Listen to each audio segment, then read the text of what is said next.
안녕하세요, 가치환입니다. 8월 8일 목요일 국내 시장을 건드렸습니다. 자, 오늘은 국내 시장이 옵션 만기일이었고 약간은 그에 대해서 우려감을 갖고 있었지만 생각보다는 시장이 그래도 잘 버티는 모습이 나왔습니다. 물론 코스피는 0.45%의 하락으로 마무리했고 코스닥도 비슷한 하락으로 마무리했습니다. 그래서 물론 파란불로 마무리가 되었지만 오전장의 흐름을 조금은 돌려 세웠다는 것이 그나마 다행이었다고 저는 생각이 됩니다. 그리고 코스피 상위 종목들을 볼게요. 오늘은 반도체 관련주의 흐름이 좋지 못했고요. 그리고 2차전지 관련주들 이쪽도 흐름이 좋지 못했습니다. 반면에 금융주라든지 제약바이오 업종 이쪽은 오늘 나름대로 흐름이 괜찮았습니다. 그리고 코스닥도 마찬가지로 2차전지 관련주들 이쪽의 흐름이 좋지 못했었고 또 코스닥 내에서는 제약바이오 업종 코스피와는 다르게 이쪽이 썩 흐름은 좋지 못했습니다.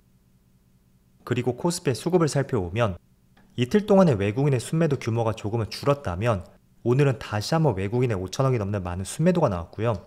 기관도 마찬가지로 3천억 가까이 합쳐서 8천억의 순매도가 나왔습니다. 그래서 여전히 수급 자체는 좋지 않고요. 그리고 오늘은 코스닥도 마찬가지로 양매도가 나왔습니다.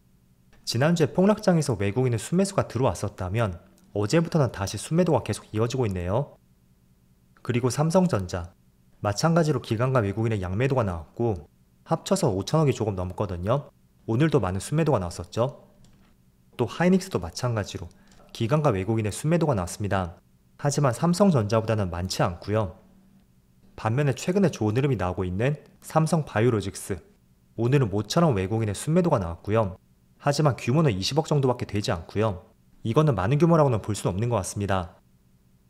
그럼 이어서 주체별 매매 동향에 대해서 살펴보도록 하겠습니다.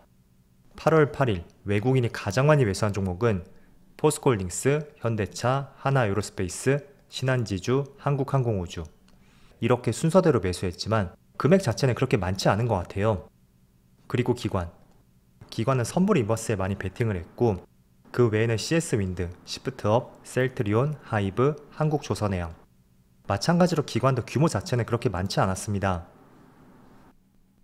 이어서 해외 증시를 보겠습니다.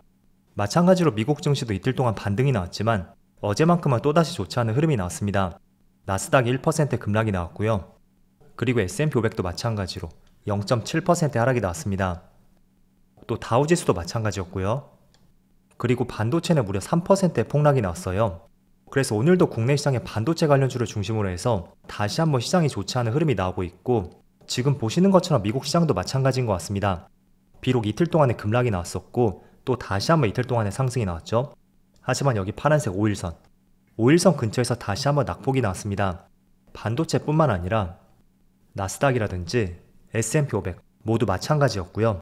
그런 면에서 국내 시장의 코스피 코스닥도 오늘 정확하게 5일선과 맞닿았고 비록 오후장에 조금은 반등이 나온다고 해도 현재로서는 5일선을 확실하게 돌파하지 못하고 있습니다. 물론 제가 촬영하는 시점이 1시 반이기 때문에 오후장 막판이라든지 내일 오전장에는 또 돌파할 가능성도 충분히 있습니다. 그렇지만 지금은 너무 긍정적으로 보기에도 리스크가 상당한 시점이라고 생각이 되고 만약에 제가 직접 새롭게 투자를 한다면 저는 지금 당장보다는 지금 위치에서 주가가 많이 움직이겠죠? 그럼 5일선도 내려올 것이고 10일선도 마찬가지로 내려올 겁니다. 그때 이평선이 저점에서 모였을 때 지수가 돌파하는 흐름이 나온다면 그때 처음으로 시장 중심주를 매수해 볼 것 같습니다. 그래서 이런 부분은 조금은 참조를 해보시고요. 그리고 추가적으로 아시아 증시를 보면 일본 니케이도 0.7%의 약세름이 나오고 있고 다들 시장 흐름이 굉장히 비슷한 것 같아요. 5일선을 강하게 돌파하지 못하고 있고 물론 그렇다고 5일선에서 크게 급락하진 않고 있습니다. 또 대만 증시를 보면 대만 증시도 1.5%의 약세름이 나오고 있고 오늘은 중국 증시만 빨간불이 들어오고 있습니다. 자, 그리고 이번 주 월요일에 시장에 급락이 나왔을 때 제가 이런 말씀 드렸을 거예요. 대체적으로 작년까지만 해도 우리가 물가 상승에 대해서 굉장히 걱정을 많이 가졌었고 그게 실제로 주가에 큰 영향을 미쳤습니다. 그렇기 때문에 한 달마다 발표가 되는 미국의 소비자 물가지수 그 데이터로 확인하는 것이 정말 중요했다면 지금의 시장의 급락은 물가가 상승해서 급락하는 것은 아니었고 반대로 경기 침체 때문에 시장에 큰 급락이 나왔다고 할 수가 있습니다. 그래서 지금부터는 물가지수를 참조하는 것보다는 매주 목요일 저녁에 발표가 되는 미국의 신규 실업수당 청구 건수 그걸 지켜보는 것이 굉장히 중요하다고 말씀드렸어요. 그래서 지난주의 데이터는 오늘 저녁에 발표가 될 것이고요. 그에 따라 미국 증시는 다시 한번 더 큰 변동성을 만들 수도 있습니다. 그래서 앞으로는 매주 목요일마다 경기 침체를 가늠해 볼 수 있는 데이터, 대표적으로 신규 실업수당 청구 건수, 매주 목요일마다 중요하게 지켜보시고요. 또 오늘 밤에 어떻게 나오는지에 따라서 다시 한번 미국 증시는 큰 변동이 생길 수가 있고, 내일은 한 주의 마지막 날인 금요일이죠. 정말로 불금이 될지 아니면 걱정스러운 주말이 될지 그런 분위기가 조성이 될 수도 있습니다. 그래서 이 부분을 한번 지켜보시고요. 자, 반대로 오늘 국내 시장에서는 다시 한번 진단키트 관련주가 굉장히 강세를 보였습니다.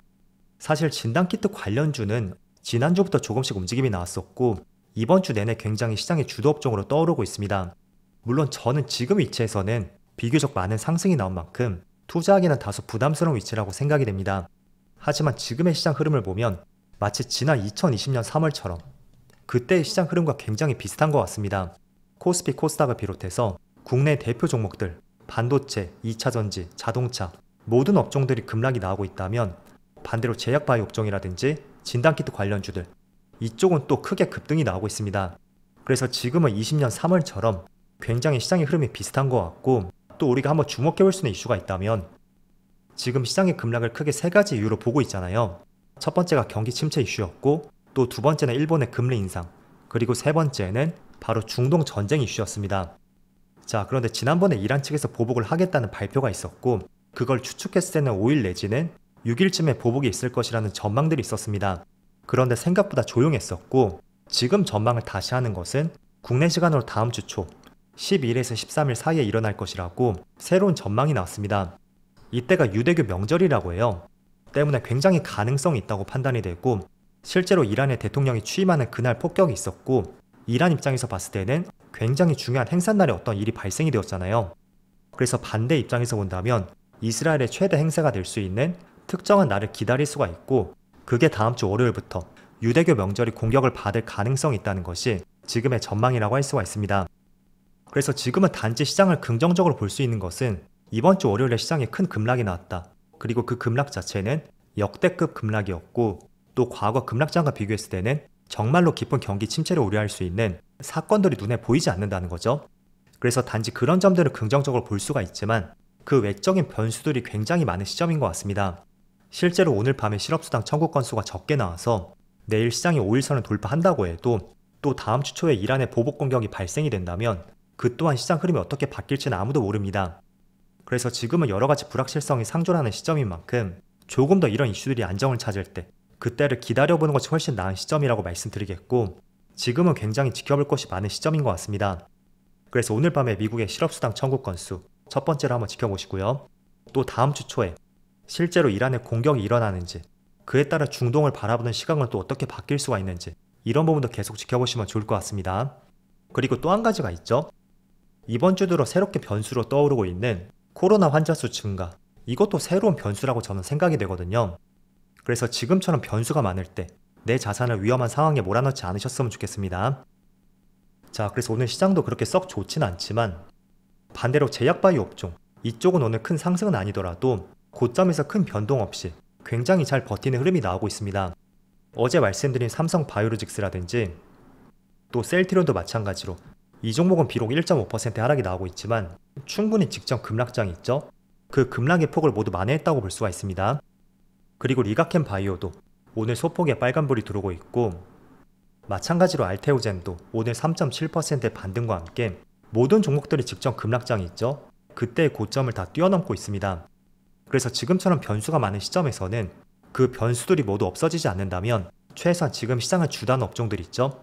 대표적으로 바이오 업종들, 그쪽을 주목하는 것이 맞다고 말씀드리겠고, 만약에 정말로 대부분의 기술주의 반등이 나온다면 그때는 오히려 바이오 종목들의 약세로 돌아설 가능성이 있습니다.